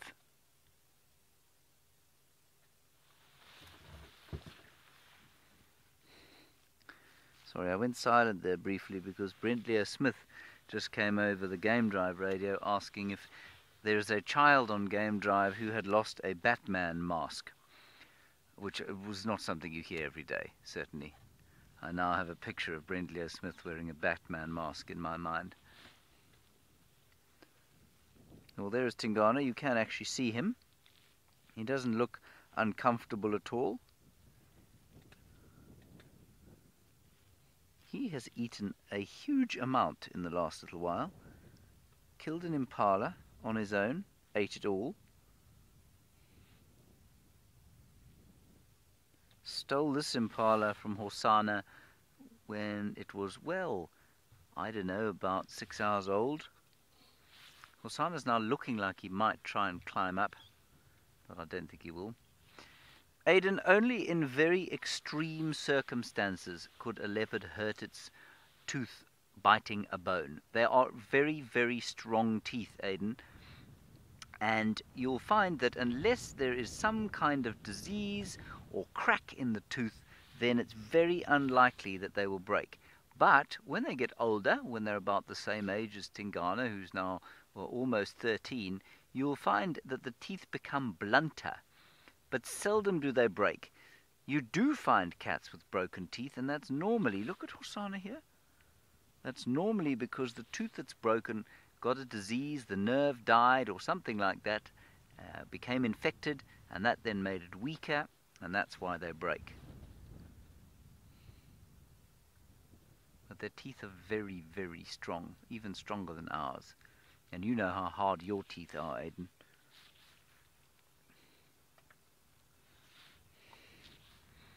He's looking so longingly up towards his dad. Every time his dad notices him, he starts to growl.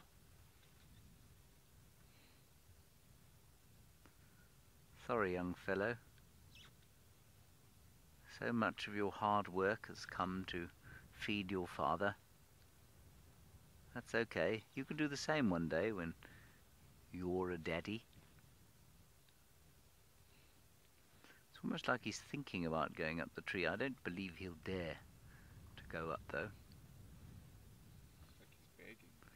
Like he's begging, says Sebastian. Yeah, he does rather look like he's begging, I have to agree. Sniffing around, maybe there's another morsel that's dropped. If you just work out that Tundi is across the way, really not far from here, 200 meters or so, maybe 100 meters. Nyala, well, I think he'd be in business.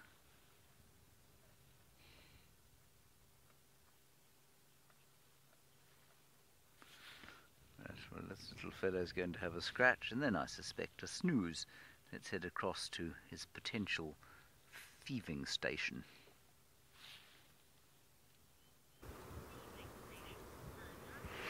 Well, it is a potential, I suppose, thieving station. There's lots going on around this area, and you can see little Kalambas up on the bank at the moment, just watching out and around, and pretty much looking in the direction of where James is with Tingana and Hosanna. I mean, they're quite a far way away. I suppose about 100 meters from where she is. Mom is behind her somewhere there. It's just kind of, you can see she twists her head every now and then to where Mom is. Mom is up on the termite mound, probably using the termite mound as a very good vantage point, because for two reasons. She can see Tingana up in the tree. The second reason is she'll be able to spot anything that really comes towards her kill. Her kill will be down below her in the sort of drainage section, and it will allow her to be able to actually really see what's going on and keep a close eye on not only the kill but Kalamba, as well as any other potential predators that could be moving into the area that could be dangerous for both her own safety as well as her cub's safety. So even though she's provided a meal, it's still a lot of danger that she has around her, and she's going to have to be very aware of what's going on. But doesn't Kalamba look like a little princess sitting like that? I know it doesn't look like Shangile, but she reminds me of Shangile at this age for some reason. I don't know why it is, just that pose that she's got at the moment. It was very much like how Shangile was when she was kind of just before she disappeared. It had a very similar kind of way of sitting on termite mounds and sort of looking around and being quite sort of stately about it. Now, I believe some of you have been asking why we sort of stay with sightings like what we've just had with that Nyala and you know, the fetus and being eaten. And I mean, I will try and answer it from my point of view. This is in no way the kind of view of everybody, but from my point of view as to why we sit with these kind of things. And I hope that I'm not insensitive to anyone, but essentially the reason that we're out here is to try and basically give everybody a glimpse into the lives of animals that is a very short glimpse. I mean, we get only 6 hours of a 24-hour period, so for 18 hours a day these animals are pretty much doing whatever they need to be doing. And so that percentage of time that we spend with them is so small that when things happen, we try and spend time with it, not only to watch what the process is and for all of you at home to be able to learn, but also to be able to try and kind of learn from what the animals do themselves and to get to know these animals and how they go about living in their world. Now, sometimes it's going to be epic, happy, cute moments like the first time we met Kalamba. Other times it's going to be very sort of intense moments like this morning with Hosana and Tandi and that confrontation that they kind of had. And then other times it's going to be sad and difficult to watch, like what we've just seen now. Now, all of those kind of things combine in together to make nature, and it's a reason why everybody that watches this, I hope everybody that watches this, is brought in by that. They're fascinated by the natural world, and the natural world has epic, beautiful moments. It also has very difficult, macabre moments, and those two merge at times into areas. And while kind of going and watching some of them, it's for me a little bit naive to turn a blind eye to things that are difficult to watch, because it is still the animal's life. It is still the way these animals interact with their environment, and we spend lots and lots of time trying to kind of spend time with these animals so that we can all learn from it, and myself included. Every other guide here is probably the same, is that we like to try and spend as much time as we can with certain animals, with all animals, I suppose, and try and kind of learn about nature. Whether it's hard to watch or not, it's sometimes just the way it is. And it's a reason why we'll often kind of say to people that it's a bit desensitive and to rather turn away. The feeding off of a carcass, and particularly one that features a little fetus, is never easy to watch, but it is also very educational. It's in many respects, it shows you how a leopard goes about feeding, what organs it will start to go for, how muscle structure is broken down on that animal, what the techniques are in order to be able to stop it being stolen from them. Like Tandi just now, she scraped a whole bunch of soil and debris over the top of that carcass after she finished eating in order to try and just cover that scent up a little bit. And those are things that we would never really know if we didn't sit through the ugly parts. And so, as much as it's difficult, and I know a lot of you kind of express that difficulty, I hear you and I understand it, and I am sympathetic towards where you're coming from. But for me, the magic of what SafariLive is that the magic of what SafariLive is for everybody to experience everything out here. And whether you're somebody that doesn't like it, then, like I say, we try and give as much of a warning as we can that people can then look away during those periods, whereas there are people out there that would be interested in that process and that whole kind of change and process of that animal being broken down, whether it be by leopard, hyena, vultures, whatever it may be. And there are a lot of animals that die out here. It's only the way it has to be for all of these predators to survive. And for us to have a magic moment of Kalamba and Tandi playing, it's required energy to have gone into a kill and for them to have fed on it. And so that process of watching all of that is just part and parcel of their life. And like I say, I don't mean to sound insensitive to those of you that do kind of have a little bit of a sort of standoff, or not standoff, but a sort of a hesitance to watch something like that. It's by all means your own choice. I'm just trying to put it in from my point of view as to why we sit with animals on carcasses and why we watch it. And I know this afternoon has been a pretty macabre afternoon in many respects. We've got 4 different sightings, I suppose, of animals being fed upon, and it is difficult to watch, and a lot of you will think that as guides that we'll sometimes sit here and be, a lot of you will think that us as guides are stone-hearted when it comes to these kind of things. Seeing a little baby Nyala like that is never pleasant. It's not something that I go out and thrilled to see. It's just part of what my job is, and being able to show you guys the raw part about it is what makes, like I say, this so special. Now, Kirst, if you can just repeat the name for me. Sorry, I just got the dream part. I didn't get the first part of it. So, Tears from a Dream, you say this is all about nature, and this is kind of the raw part about it, and it is sometimes difficult to watch and difficult to process, but like I say, that's what for me makes this particular sort of job that I do, and this program that we're part of, that you guys are able to watch, so special, is that we'll be able to kind of show you guys pretty much everything that goes out here, whether, like I say, it's a roller trying to swallow a frog, or a leopard eating an unborn fetus. It kind of all fits in at some point, and it's something that we all kind of like I say, I understand where people come from, but I'm just trying to give it from my side and as to why we kind of do it. Now, Kalamba's moved off, so let's get on to happier things. Let's try and sort of worm our way through to see where exactly these two have gone. And while I do that, let's send you back across to Sydney, who's still with those lions.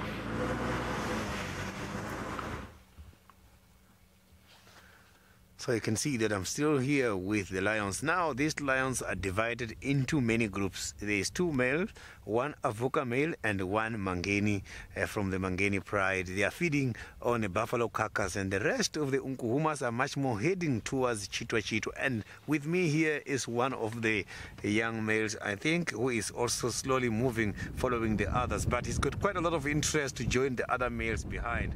What I'm going to do now is that I am going to leave this male here and carry on down to try and see what the Unkuhuma females are looking for. They are heading much more down towards the Chitwa Chitwa area. Let's do that. So they are not walking very fast. They are walking very, very slow. I will find them right somewhere in front here.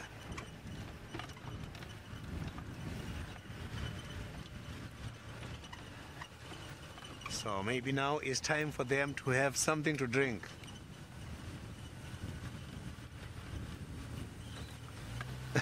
Sandy, maybe they had enough, because when I was looking at the stomachs, I could see that these females, they really had a lot to eat. You will see when I come across them again. Maybe that was one of the challenges. So I'm not too sure who got there first, but maybe the females were there before the males, because this is Unkuhuma pride.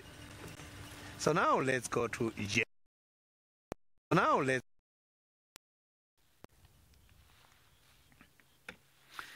Now, I believe that earlier on today a hyena did come into this area and Hosanna chased it away, which is quite interesting.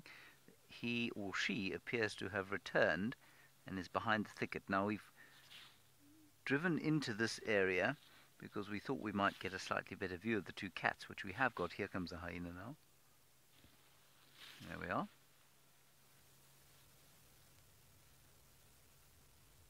Let us watch how this plays out. Because of that, scavenger tries to take something that here comes Hosanna. Hosanna's up and stalking, stretching first. But if the hyena tries to take something that falls, which Hosanna could have, there will be trouble. Go on, Hosanna, don't stand for this. Don't put up with this. Go on. Here we go.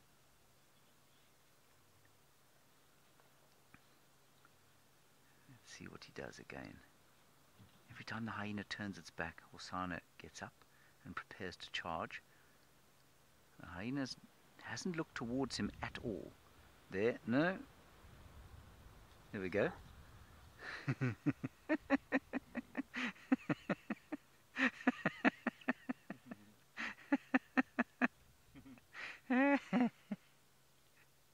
boy. Well done, Hosanna. But you see how he got there and then didn't really know what to do. So he had a bit of a hiss, and then the hyena moved off. But it's not like he charged in and started swatting at him with his claws.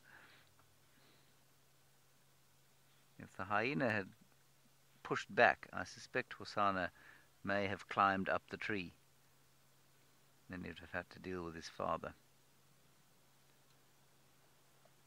I can hear... No, he's going to chase the hyena, I think. I think we're going to move. I'm just going to take me a couple of minutes to get out of here. I can see him. He's chased across the road. I can still see him there. He's on a termite mound. He's running now. Oh, gosh. Sorry, everybody. This really is a rather nasty patch of ground to be in. Careful, Sebastian. You can see the hyena running. They're kind of running around the termite mound, trying to avoid each other. We're going to try and avoid being, well, wasted upon by Tingana. We're right underneath him now.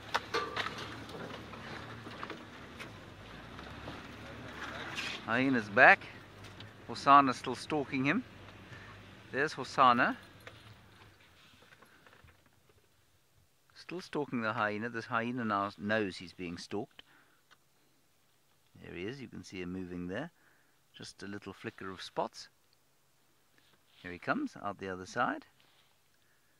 Hyena's skulking off down the road.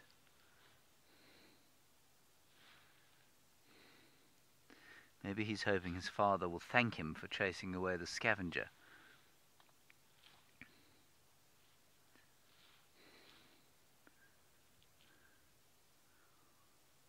Hosana's now moving into the cover of the bush on the side of the road.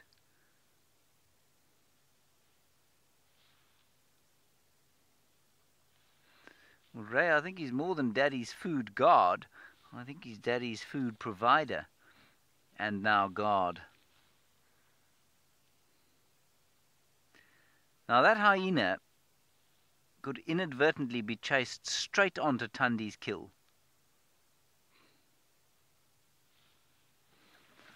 I think let's follow him, Seb, just in case he disappears into the gully here. That's very nice. Interesting to see. On this chilly afternoon. Hosana, what are you doing? Please don't go that way, because if you go crossing this riverbed towards Tundi, it's going to be very difficult to follow you. He's on a game path, still stalking. He's got very bored waiting for his food. I wonder what he's seen down there. The hyena went off to his right-hand side.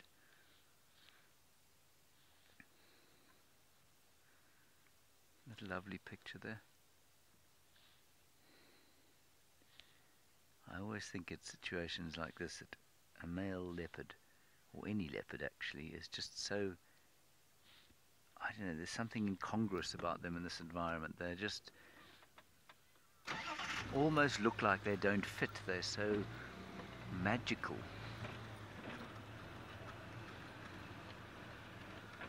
He's still heading down towards the riverbed. He's just tripped.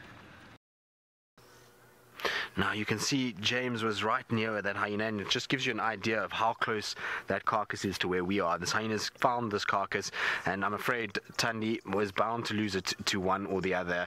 Now I'm wondering if she's going to come in and try and stop this, because Tlalamba is not far. She's about, I would say, 10 meters behind that bush there, just watching over in the most gorgeous afternoon light. Look at that. She's very pretty. And then Tundi's a little bit further away, and I wouldn't be surprised if Tundi comes flying in here to try and kind of see if she can get this carcass away. But in the end, it's probably too heavy for her to hoist anyway, and so she's going to have to just watch as this hyena tears into this and basically just eats it. You know how hyenas can be. They will just devour all of this, and they will get really a lot of it down. It's unbelievable kind of how much they can fit in. Now this particular hyena has got a bit of a belly on it already, and so its tolerance for the amount of flesh it can actually pop into its stomach will be quite interesting. I'm pretty sure that it's not going to be able to take as much as it normally would, but it's going to be interesting to see how much is left. I wouldn't be surprised hyenas have a full go here, eat, and once it's finished, that you find Tundi coming in and trying to just take whatever the leftovers are. Now, Tlalamba's laid down. I can't see where Tundi is. I haven't seen her lurking at all. I'm hoping she will arrive too, because otherwise she's going to have lost this, I'm afraid. And you can see Tlalamba is looking utterly unimpressed by all of this, as why has this kind of carcass been sitting. Now, Francis, you say what a drive. It's chaos. It's absolute sort of chaos. We've got lions that are all over the show, who knows what's going on with them at the moment, that are all interacting. We've got 2 male leopards on a kill. We've got 2 female leopards on a kill. And now a hyena that's kind of interacted on both leopard kills. Here comes Hosana. Here's Hosana. So Hosana's found this carcass, and look at him. He's going to try and edge forward. Now, it's going to be interesting to see Tlalamba's run away. She immediately ran out of the way. This is ridiculous. Now, we're going to hold off speaking because I'm going to try and take this to a wider audience as soon as we can. Now, I wonder if Tundi's going to come in.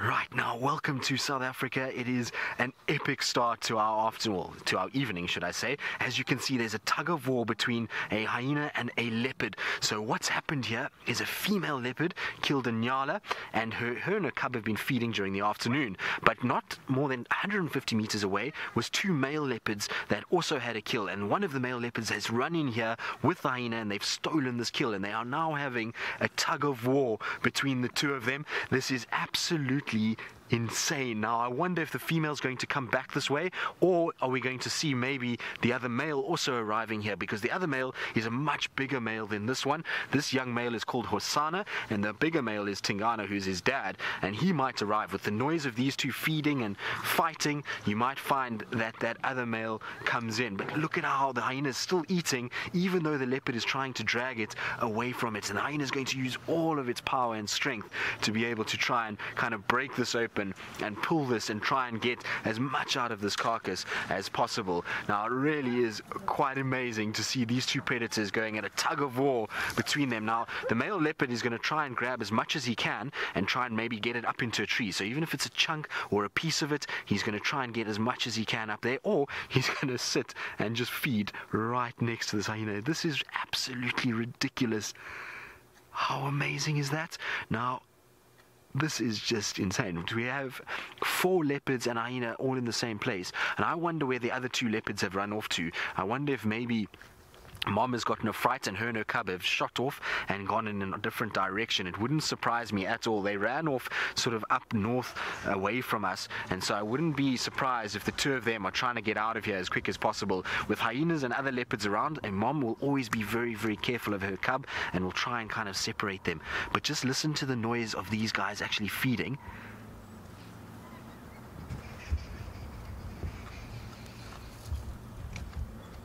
I don't know if you can hear it.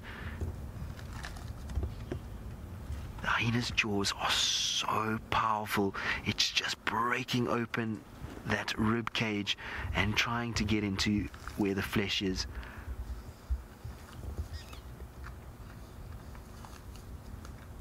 And you can see why they can make short work. But look at how close that leopard's face is to the hyena. Isn't this insane? This is absolutely ridiculous. Now, this is not something you're going to see every day. We've been absolutely spoiled by seeing this. Now, it is a reminder that you can ask questions and you can post any comments. You can just do that in the comment section below. I also haven't introduced myself. My name is Tristan, and on camera I've got Senzo this afternoon, and it's a very warm welcome, and I hope that you're going to enjoy this. It is an insane amount of action that is taking place. It's very, very, very cool to kind of see what's going on. Now, I am very surprised if the other big male doesn't arrive here. I'll be shocked if he doesn't, and the reason why is the other big male was finishing up the kill that he had, and so he'll hear this crunching, he'll hear this interaction, and I will just keep an eye and a sort of head on a swivel just in case he comes flying out of the bush and arrives at this particular carcass and we see him also interacting, because if he runs in, I wouldn't be surprised that the hyena and this leopard runs away immediately. Now, I'm just listening because I can hear some alarm calls. I wonder if he's on his way. So, Emrith, the reason why Hosana is not attacking the hyena is because the hyena is still dangerous to him.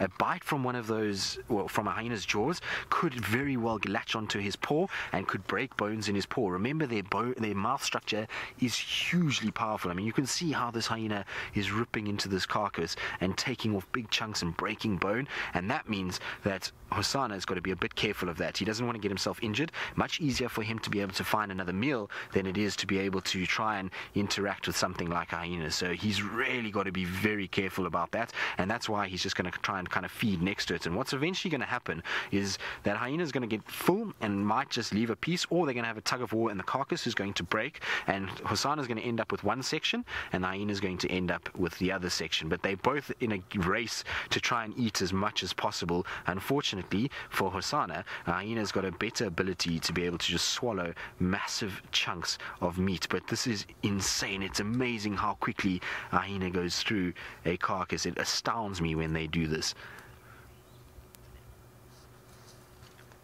Look at that. They are almost nose to nose. Tingana's coming now. The big male's here. So the big male leopard has also come in. Here we go. Now this is going to be there we go. You see now, look. There we go. He definitely is going to be the boss. You can see how Hosanna ran away straight away. The hyena's gone, and now look at him taking it up. Now the hyena's coming back as well. He's going to try and get it. This is just insane. Now the hyena's grabbed the fetus from this baby, baby Nyala that was inside the mother. There goes the hyena.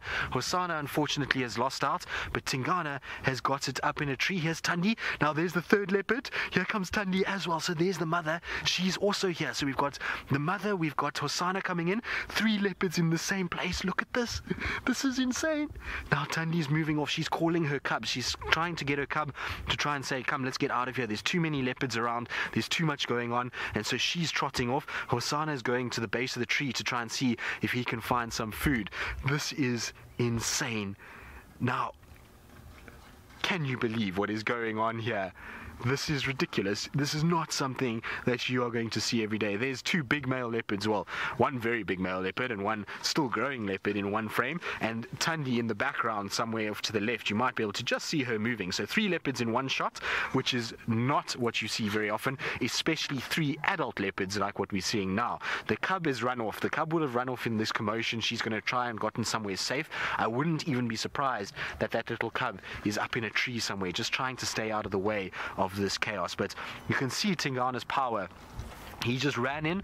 You see how that hyena immediately saw, wait, this is not a young leopard like the one I've been dealing with, and that's why he's literally just kind of, everyone let go and ran off. Tingana's run in, grabbed it and taken it. And now what's interesting is that you see, look, Tingana's actually urinating. So urinating from the tree is what he's doing. So he's scent marking even from up there, telling all of these leopards and hyenas this is his domain. All of you back off. You can see the dribbling coming down a little bit. It's not easy to see, kind of the background is difficult, but there you can just kind of see it coming down a little bit. So that's him telling everybody, this is my carcass, this is my area, all of you back off. And wow, that went from 0 to 100 in about 5 seconds. All of a sudden, we were sitting here and there was no leopards on this carcass. There was a little cub that was just watching from further away, about a year old, who wasn't kind of doing anything. And all of a sudden, hyena first, then Hosanna, then Tingana, and now Mom is also running in the form of Tandi. This is just insane. Now, for those of you who've never kind of joined us before and watching this chaos unfold, I can is a very interesting situation. What we actually have is a leopard kind of family tree here. So the leopard right in the top of the tree, he's the big guy in this area and the dominant male. He's called Tingana. And he is quite an old male. He's about 12 years old, and he is the father of the leopard that is below him called Hosanna, who is a male that is about 2 years and 8 months and is still growing and still finding his feet. At the moment, Dad is very tolerant of him, but is still kind of, you know, figuring things out. Now, the other leopard, which is the female, her name is Tandi, and she's the older sister of Hosanna. So she's about 12 years old, much the same age as Tingana, and they have the same mother, Hosanna and Tandi, and Tingana has fathered Tandi's cub as well as Hosanna. So it's a very complicated mix. It's all kind of linked together, and they've all kind of sort of joined in this one area, which is just insane. Wow.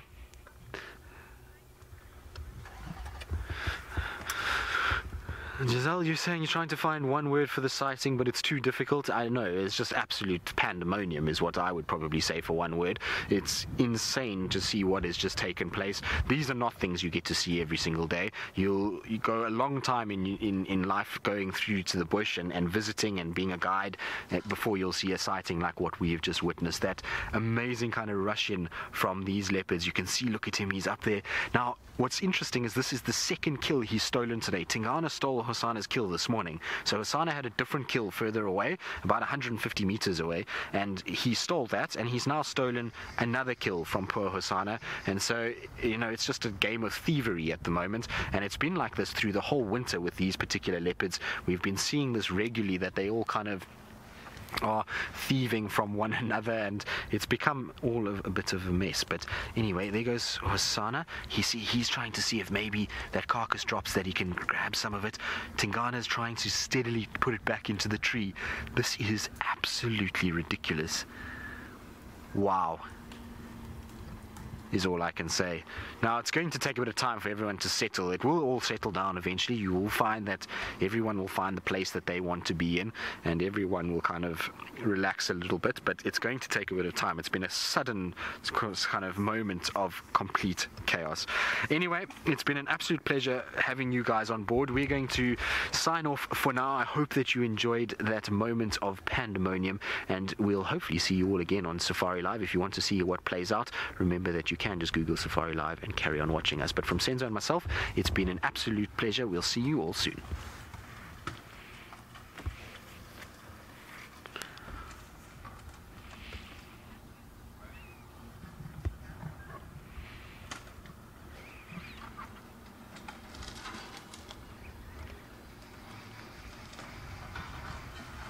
Well, how was that? That was absolutely insane. We have just been witness to one of those very special moments in the bush, and this is part of what goes to what we were talking about earlier, is that actually spending time watching an animal eat a carcass, sometimes these are the things that kind of take place, and interactions and behavior that we wouldn't have witnessed had we left that all alone. So very, very special to see what we've just seen.